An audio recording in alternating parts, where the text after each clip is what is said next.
أعوذ بالله من الشيطان الرجيم. بسم الله الرحمن الرحيم.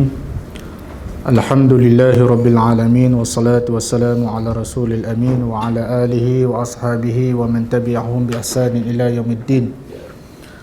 نحمده ونستعينه ونستغفره ونعوذ بالله من شرور أنفسنا ومن سيئات أعمالنا. من يهده الله فلا مضل له ومن يضلل فلا هادي له. أشهد أن لا إله إلا الله وأشهد أن محمدا عبده ورسوله.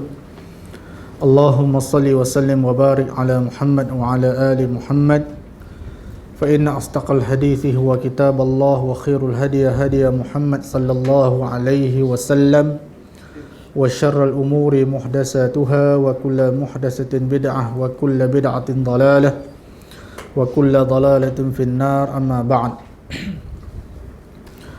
Ikhwan dan akhwat, sahabat-sahabat muslimin dan muslimat, uhayyukum bi tahiyatil Islam, tahiyatul mubarakah, wa tahiyatul ahli jannah, tahiyatul ukhuwah, fa tahiyyah hiya salam, fassalam, assalamu alaikum warahmatullahi wabarakatuh. Alhamdulillah, pertama dan selamanya puji dan syukur kita panjatkan kepada Allah Azza wa Jalla, kerana sehingga ketika ini dan saat ini, alhamdulillah, kita masih dilanjutkan usia oleh Allah Azza wa Jalla untuk meneruskan lagi tanggungjawab dan juga urusan kita sebagai hamba Allah di atas muka bumi ini. Dan alhamdulillah, kita sekali lagi pada malam yang ke-15 Ramadan ini, Allah Subhanahu wa ta'ala memberikan kita kesihatan yang baik, memberikan kita kelapangan, memberikan kita ruang, ya, untuk sama-sama kita meneruskan lagi agenda kita di dalam bulan yang penuh barakah ini. Dan alhamdulillah, saya syukur kepada Allah Subhanahu wa ta'ala kerana dapat sama-sama hadir di Baitul Salam pada malam ini. Dan saya mengambil kesempatan ini untuk mengucapkan terima kasih kepada pihak Baitul Salam yang sudi menjemput saya pada malam ini untuk sama-sama menjayakan program-program yang telah diatur, dan untuk sama-sama sikit sebanyak berkongsi pengalaman, berkongsi ilmu, dan mudah-mudahan insya-Allah dengan iltizam kita, dengan istiqamahnya kita, ya, untuk sama-sama kita mencari keridaan Allah Subhanahu wa ta'ala, mudah-mudahan Allah Subhanahu wa ta'ala membuka jalan-jalannya kepada kita, dan mudah-mudahan Allah Subhanahu wa ta'ala mempermudahkan urusan kita, ya, dan mudah-mudahan insya-Allah, ya, kita tergolong, ya, dalam golongan yang mendapat rahmat dan juga keberkatan daripada Allah Azza wa Jalla. Ikhwan dan akhwat, sahabat-sahabat muslimin dan muslimat yang dirahmati Allah sekalian, ya, kita di dalam bulan Ramadan ini, ya, antara hasrat dan keinginan kita, dan juga menjadi salah satu daripada tujuan dan objektif, ya, untuk kita melaksanakan ibadah puasa, melakukan qiyamul lail, ya, dan juga menghidupkan malam-malam di dalam bulan Ramadan ini, terutamanya, ya, pada malam Al-Qadar. Antaranya kita mengharapkan agar Allah Subhanahu wa ta'ala mengampuni dosa-dosa kita, ya. Kita mengharapkan Allah Subhanahu wa ta'ala mengampuni dosa-dosa kita. Bahkan Nabi sallallahu alaihi wasallam, ya, Nabi sallallahu alaihi wasallam dalam hadis yang dikeluarkan oleh Imam Bukhari, hadis riwayat Abu Hurairah, ada 3 benda Nabi sebut, yang mana dengannya serta syarat-syaratnya menjadikan kita orang-orang yang diampuni oleh Allah Subhanahu wa ta'ala di dalam bulan Ramadan ini. Pertama, Nabi sallallahu alaihi wasallam sebut, man shama Ramadan imanan wa ihtisaban ghufira lahu ma taqaddama min dzambih. Itu yang pertama. Kemudian Nabi sallallahu alaihi wasallam juga bersabda, man qama ramadhan imanan wa ihtisaban ghufira lahu ma taqaddama min dzambih. Dan yang ketiganya Nabi sallallahu alaihi wasallam bersabda, man qama, ada siapa-siapa tahu? Man qama lailatul qadr. Okay. Man qama lailatul qadr ghufira lahu ma taqaddama min dzambih. Jadi Nabi sallallahu alaihi wasallam sebut dengan 3 amalan yang berbeza. Yang pertamanya Nabi sebut man shama Ramadan, barang siapa yang berpuasa pada bulan Ramadan. Yang kedua Nabi sebut barang siapa yang melaksanakan qiyam di bulan Ramadan. Dan yang ketiganya Nabi sallallahu alaihi wasallam sebut barang siapa yang menghidupkan malam Al-Qadar. Dan ketiga-tiga ini Nabi sallallahu alaihi wasallam menyebut sekiranya kita laksanakan dengan 2 syarat. Sebagai ulama tambah 3. Syarat yang pertama mesti dengan imanan. Mesti dengan imanan. Mesti dengan iman. Mesti kita dengan keyakinan kita. Yakin kita kepada Allah Subhanahu wa taala, percaya kita kepada Allah Subhanahu wa taala dan rasulnya serta seluruh rukun-rukun iman, termasuklah kita kata siam tadi. Kita membenarkan dengan hati kita bahawasanya puasa ini adalah satu yang wajib mesti kita buat, dan kita mengikrarkannya dengan lidah kita dan kita melaksanakannya dalam kehidupan kita seharian. Itu iman. Melaksanakan sesuatu itu berdasarkan keyakinan kita. Yakin kita kepada Allah Subhanahu wa taala.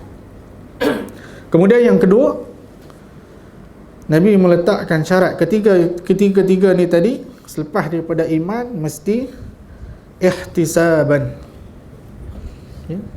Ihtisaban maknanya apa? Kita menuntut ataupun kita mengharapkan supaya adanya ganjaran, diberikan pahala oleh Allah Subhanahu wa taala. Semata-mata kita mengharapkan apa yang kita buat ni dalam rangka kita mencari redha Allah Subhanahu wa taala. Sebab makna asal ihtisaban ni maknanya kita mohon supaya apa yang kita buat ni Allah bagi ganjaran, Allah bagi pahala. Ada sesuatu yang Allah Subhanahu wa taala bagi dalam bentuk ataupun dalam rupa kebaikan. Tetapi nak ditekankan di sini ihtisaban ini, bila kita laksanakan sesuatu ini semata-mata kerana Allah Subhanahu wa taala, kerana redha Allah Subhanahu wa taala, maka satu benda penting yang ada dalam kita mencari redha Allah ni, mesti kita buat sesuatu amalan itu dengan ikhlas. Kena ikhlas. Dan tidak boleh ada sebarang bentuk riak, menunjuk-nunjuk akan perbuatan kita ini. Maka yang demikian baru Allah Subhanahu wa taala akan beri ganjaran, baru Allah Subhanahu wa taala akan bagi pahala kepada kita. Dan yang ketiganya, sebagian ulama menambah, dalam kita melaksanakan amalan-amalan ni tadi, puasa kita, qiyam kita, kita menghidupkan malam Lailatul Qadar, mesti kita menjauhi dosa-dosa besar. Yang ketiga ni menjauhi dosa-dosa besar. Kenapa? Ini ada dalam satu hadis yang lain yang Nabi sallallahu alaihi wasallam sebut, as-salawatul khamsu wal jum'atu ila jum'at wa ramadhanu ila ramadan mukaffiratun ma bainahunna idza ijtanabal kaba'ir. Daripada mana datangnya syarat supaya kita menjauhi dosa-dosa besar ni? Bila mana Nabi menyebut dalam hadisnya, salat 5 waktu daripada satu Jumaat ke satu Jumaat, daripada satu Ramadan ke satu Ramadan, okey, semua ni mukaffiratun ma bainahunna, penghapus di antara kedua-duanya, antara satu solat dengan satu solat, antara satu Jumaat dengan satu Jumaat, antara satu Ramadan dengan satu Ramadan, ya. Semua ni adalah penghapus dosa-dosa kita, ya.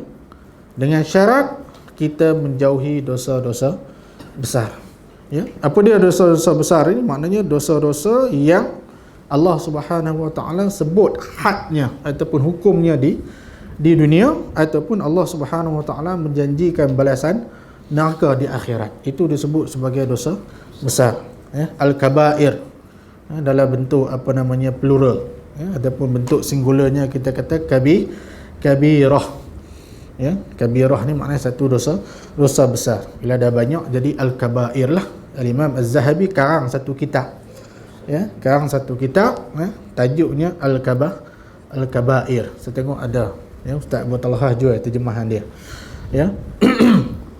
Jadi itu syaratnya, mesti dengan iman, mesti dengan keyakinan yang jitu, yang mantap, ya, mesti dengan mengharapkan semata-mata redha Allah Subhanahu Wa Taala, ya, dan juga kita menjauhi dosa-dosa besar, ya.